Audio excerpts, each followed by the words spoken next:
बांदा से। उत्तर प्रदेश के बांदा में आज हवस के भूखे भेड़िए ने 4 वर्षीय बच्ची को अपनी हवस का शिकार बना डाला। जैसे ही मामले की जानकारी बच्ची के परिजनों को लगी, उनके तो जैसे पैरों से जमीन ही खिसक गई। तभी परिजनों के द्वारा संबंधित मामले की सूचना पुलिस को दी गई। पुलिस ने मौके पर पहुंचकर पीड़ित बच्चे को उपचार के लिए जिला अस्पताल में भर्ती कराया गया, जहां उसका उपचार चल रहा है और वही पुलिस के द्वारा आरोपी को गिरफ्तार कर लिया गया है। आपको बता दें, पूरा मामला बांदा जनपद के जसपुरा थाना क्षेत्र के झंझरीपुरवा का है, जहाँ एक 4 वर्षीय बच्ची को हवस के पुजारी ने अपना शिकार बना डाला। पूरी जानकारी देते हुए परिजनों ने बताया कि हमारे गांव में कल पड़ोस में शादी का कार्यक्रम था, जिसमें हम सभी लोग गए हुए थे और हमारी बच्ची भी हमारे साथ ही गई थी। देर रात हमारी बच्ची सो गई तो उसे हम लिटाकर शादी कार्यक्रमों में लग गए। जब सुबह बच्ची को ढूंढा गया तो वो घर के पीछे लहूलुहान हालत में मिली। तभी हमने पूरी जानकारी पुलिस को दी तो पुलिस ने मामले को संज्ञान में लेते हुए जो सर अभी 4 साल की बच्ची का एक मामला आया है, क्या है सर? ये एक झंझरीपुरवा गांव है, थाना जसपुरा क्षेत्र में पड़ता है। वहाँ पर एक 4 साल की बच्ची जो है अपने परिजनों के साथ गांव में एक बारात आई हुई थी। उसी बारात के कार्यक्रम में गई हुई थी और वहीं पर वो सो गई थी और उसके माता पिता जो है बारात के अन्य कार्यक्रम में शामिल रहे और क्योंकि उनको लग रहा था कि बच्ची सो रही है और सुबह जब उन्होंने बच्ची को आकर के उसी जगह पर देखा तो बच्ची जो है खून से लथपथ थी। मेरा व्यक्तिगत मत है कि भारत की वर्तमान सरकार को भी खुले रूप से इजराइल का समर्थन करना चाहिए। सभी को पता है कि मोदी सरकार इजराइल के साथ है, पर दिखना भी चाहिए अगर आप साथ साथ हो। अगर आज मेरी सरकार ने भी खुलकर सामने से समर्थन दिया होता तो आज भारत का तिरंगा भी प्रधानमंत्री इजराइल के ट्वीट्स के साथ धन्यवाद प्राप्त कर रहा होता और हम भी सभी गौरवान्वित महसूस कर रहे होते। खैर, हमको अपने प्रधानमंत्री पर पूरा भरोसा है और हमको ये मालूम है कि जहां हम सभी की सोच बंद होती है, वहीं से उनकी सोच शुरू होती है। निश्चित रूप से कुछ नया सोच कर रखे होंगे मेरे प्रधानमंत्री नरेंद्र दामोदर दास मोदी ने। आजमगढ़ से ब्यूरो चीफ दिनेश सिंह की रिपोर्ट। भारतीय जनसंघ की राष्ट्रीय महिला अध्यक्षा सुश्री श्वेता रस्तोगी ने कहा कि वर्तमान में रामायण पर आधारित रामयुग आदि पुरुष जैसी फिल्में बनाकर रामायण को काल्पनिक बनाने का षड्यंत्र किया जा रहा है। इन फिल्मों के जो पात्रों का चरित्र चित्रण है, उसमें उन्हें जनेऊ न पहनाकर, उनकी दाढ़ी मुगलों के समान रखकर, उन्हें कपड़े यूरोपियन तरीके से पहनाकर, उनके चरित्रों को अहंकारी उदंड बताकर, रावण शूर्पणखा का महिमा मंडन करके धीरे धीरे ही सही, लेकिन लोगों पर यही मानसिकता थोपी जा रही है कि रामायण की कहानी का भारत से नहीं थाईलैंड के साथ संबंध है। ये सारे षड्यंत्र भारत को प्रबुद्ध राष्ट्र बनाने के लिए किए जा रहे हैं, क्योंकि भारत में 87 के बाद पैदा हुए जिन लोगों ने रामायण को थाईलैंड का बताया, वो सभी महापुरुष बताए गए हैं। रावण को प्रबुद्ध राजा बताकर रावण को भगवान माना जाता है। इसीलिए हमारे देश का एक वर्ग इन कहानियों में उलझकर अपने नाम के पीछे रावण भी लगाने लगा है। इन सारी घटनाओं को करके लोगों को नास्तिक और आध्यात्मिक बनाया जा रहा है, जिससे इन धरती पर असत्य का शासन हो सके। इसलिए आस्तीन में छुपे अजगरों को पहचानिए और याद रखिए, जीत हमेशा धर्म की ही होगी। इसलिए केवल धर्म का साथ दीजिए। भाजपा जिला अध्यक्ष के पिता से वसूली करने पर भरी पंचायत से मिली जूती से पीटने की सजा। यूं तो तुगलकी फरमानों के किस्से आए दिन सामने आते रहते हैं। कहीं न्याय नहीं मिलने की उम्मीदों पर पंचायतों में फैसले सुना दिए जाते हैं। दोषियों को सजा पंचायत द्वारा दी जाती है। कहीं दबंगई चलते, कहीं रसूख के दम पर ऐसी पंचायतों का आयोजन किया जाता रहा है। उक्त पंचायतों में आरोपी का हुक्का पानी बंद करने का फरमान सुना दिया जाता है तो कहीं गाँव छोड़ने का हुक्म दे दिया जाता है। भाजपा जिला अध्यक्ष उमेश राणा के पिता कमल सिंह कार से दादरी अपने गांव सिवाया आ रहे थे। रास्ते गांव बसातपुर स्कूल के पास नंदपुर निवासी विनोद नामक व्यक्ति अपने साथियों के साथ बिजली ठीक कर रहा था।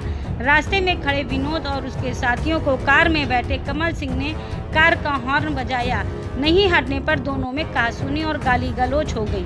कमल सिंह की घटना अपने बेटे भाजपा जिला अध्यक्ष उमेश राणा को दी, जिसके बाद उमेश राणा आग बबूला हो गए।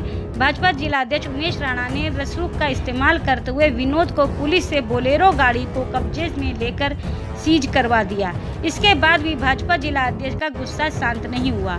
वहीं जब तक उक्त लोग घर पर आकर भरी पंचायत में मेरे पिता से माफ़ी मांगेंगे तब तक उनसे कोई समझौता नहीं होगा।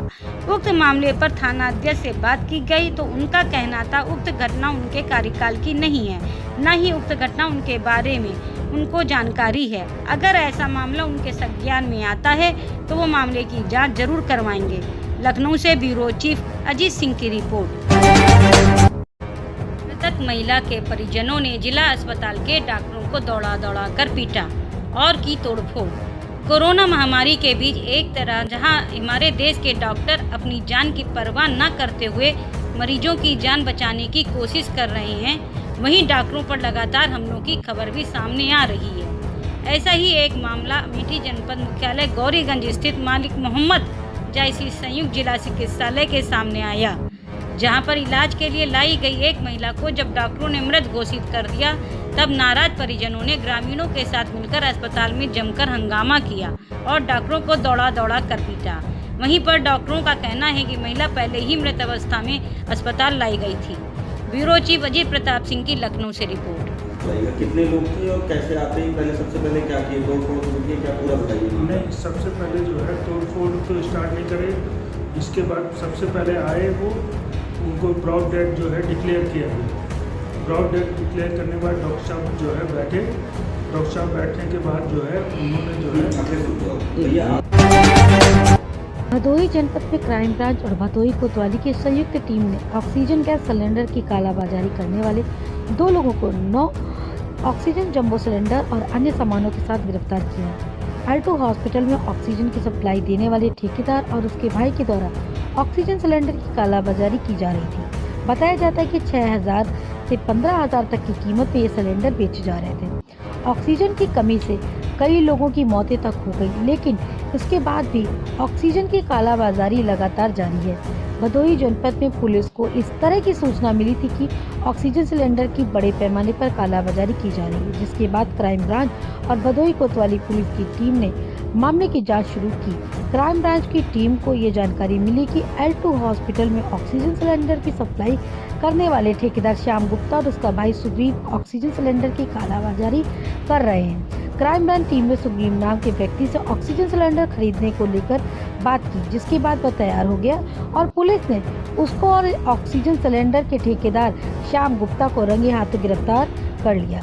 पुलिस को यह भी जानकारी मिली कि L2 हॉस्पिटल के कुछ कर्मचारियों की मिलीभगत से ऑक्सीजन सिलेंडर की कालाबाजारी की जा रही है। पुलिस मामले की जांच में जुटी हुई है कि वो कौन कौन लोग हैं जिनकी मदद से ऑक्सीजन सिलेंडर की कालाबाजारी की जा रही है। पुलिस का कहना है कि मामले की कई बिंदुओं पर जांच की जा रही है और जो भी लोग दोषी हैं सभी को पकड़कर कड़ी से कड़ी कार्रवाई की जाएगी। पुलिस ने पकड़े गए श्याम गुप्ता और सुग्रीव से 9 जंबो ऑक्सीजन सिलेंडर, जिसमें से 6 खाली और 3 भरे सिलेंडर बरामद किए हैं। साथ ही कई उपकरण और 10,900 रुपये भी बरामद किए हैं। भदोही कोतवाली 6 से फतुपुर में अनन्या वर्कशॉप से ये बरामदगी की गई है। ग्वालियर से ब्यूरो चीफ विशाल गोयल की रिपोर्ट। पिछले काफ़ी दिनों से हम लोग को सूचना प्राप्त हो रही थी कि जनपद भदोही में जो ऑक्सीजन सिलेंडर की कालाबाजारी चल रही है। इसी क्रम में हम लोगों के द्वारा गुप्त जांच की गई, जिसमें कल 2 लोगों को इसमें पकड़ा गया है, जिसमें SOG की टीम भी लगी हुई थी और हमारे इंस्पेक्टर जो भदोही हैं वो भी इसमें लगे हुए थे। तो ये वो 2 लोग हैं, इसमें एक का नाम सुग्रीव है और दूसरे का नाम श्याम गुप्ता है। ये दोनों ही लोग यहाँ पर पहले से ही ऑक्सीजन की सप्लाई करते हैं, क्योंकि इस समय ऑक्सीजन के सिलेंडर्स की कमी हो रही है, तो इस वजह से इन लोगों ने इसकी कालाबाजारी करना प्रारंभ कर दिया और इसी की सूचना पर इनको कल पकड़ा गया है, जिसमें आप देख रहे हैं पीछे कि हम लोगों ने करीब 9 जंबो सिलेंडर इनसे बरामद किए हैं और वो सारा सामान भी हम लोगों ने बरामद किया है जो ऑक्सीजन की सप्लाई देते समय काम आता है। ऑक्सीजन का रिफिलिंग का सामान भी हम लोगों ने प्राप्त किया है, जिसमें से एक सिलेंडर से दूसरे सिलेंडर में ऑक्सीजन को कम और ज़्यादा करते थे, तो इस प्रकार इनकी गिरफ्तारी की गई। ये एक पुराने ठेकेदार हैं और यहाँ के जितने भी प्राइवेट हॉस्पिटल्स हैं इसमें काफ़ी समय से ये काम कर रहे थे। आपकी बात बिल्कुल सही है और ये लोग L2 में यहाँ पर सप्लाई दे रहे थे, लगातार सप्लाई दे रहे थे, लेकिन इसी बीच जब ऑक्सीजन सिलेंडर्स की कमी पड़ रही थी तो ये उसी में से काला बाजारी कर करके अब इसमें किस किस की मिली भगत है ये आगे जांच का विषय है और विवेचना के माध्यम से वो सब जो भी दोषी होंगे उन सबको पकड़ा जाएगा और सबको जेल भेजा जाएगा। है।